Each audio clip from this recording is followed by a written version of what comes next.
தமிழகத்துல பெண்களுக்கு எதிரான குற்றங்களை கட்டுப்படுத்த தவறுவதால திமுக அரசையோ கட்ட பஞ்சாயத்து காவல்துறையோ நம்பி இனி எந்த பிரயோஜனமும் இல்லைன்னு தமிழக பாஜக தலைவர் நயினார் நாகேந்திரன் விமர்சனம் பண்ணியிருக்காரு. இது குறித்து அவர் வெளியிட்டுள்ள எக்ஸ் தள பதிவுல என்ன சொல்லியிருக்காருன்னு பார்த்தோம்னா, கிருஷ்ணகிரி மாவட்டம் வேப்பனப்பள்ளி பகுதியில கடந்த ஒரு வாரத்துல மட்டுமே 2 அரசு பள்ளி மாணவிகள் மனநலம் பாதிக்கப்பட்ட சிறுமி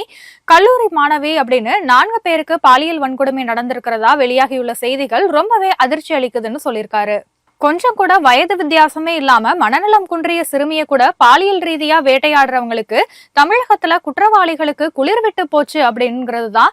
இந்த சம்பவங்கள் நமக்கு உணர்த்தது அப்படின்னு குற்றம் சாட்டியிருக்காரு. கடந்த 2 வாரங்களுக்கு முன்னாடி திருவள்ளூர் மாவட்டத்துல பள்ளி சிறுமியை கடத்தி சென்று பாலியல் வன்கொடுமை செய்த குற்றவாளியோட சிசிடிவி அடையாளங்கள் தெரிஞ்சு கூட அவனை கைது செய்ய வார கணக்குல எடுத்துக்கொண்ட திமுகவோட ஏவல் துறையை கண்டாலே குற்றவாளிகள் பயப்படுவாங்களா அப்படின்னு கேள்வி எழுப்பியிருக்காரு. திமுகவோட ஆட்சியில சீர்குலைந்து கிடக்கும் சட்டம் ஒழுங்கால பெண்கள் வெளியில நடமாடுவதற்கே பயப்படுறாங்க அப்படிங்கறத பலமுறை எடுத்து சொன்னதோட மட்டும் இல்லாம பல போராட்டங்களையும் முன்னெடுத்து கொண்டிருக்கிறோம் அப்படின்னு சொன்ன நயினார் நாகேந்திரன், போராட்டக்காரர்களை எப்படி அடக்கி ஒடுக்கி பொய் வழக்கு போடலாம் அப்படிங்கறதுலயும் மற்ற மாநிலங்கள்ல நடக்கும் நிகழ்வுகளை பற்றி பேசி திசை திருப்புறதுலயுமே திமுக அரசு அக்கறையோட செயலாற்றுதுன்னு குற்றம் சாட்டியிருக்காரு. இனிமே இந்த உதவாத திமுக அரசையோ அல்லது கட்ட பஞ்சாயத்து காவல்துறையோ நம்பி எந்த பிரயோஜனமும் இல்ல,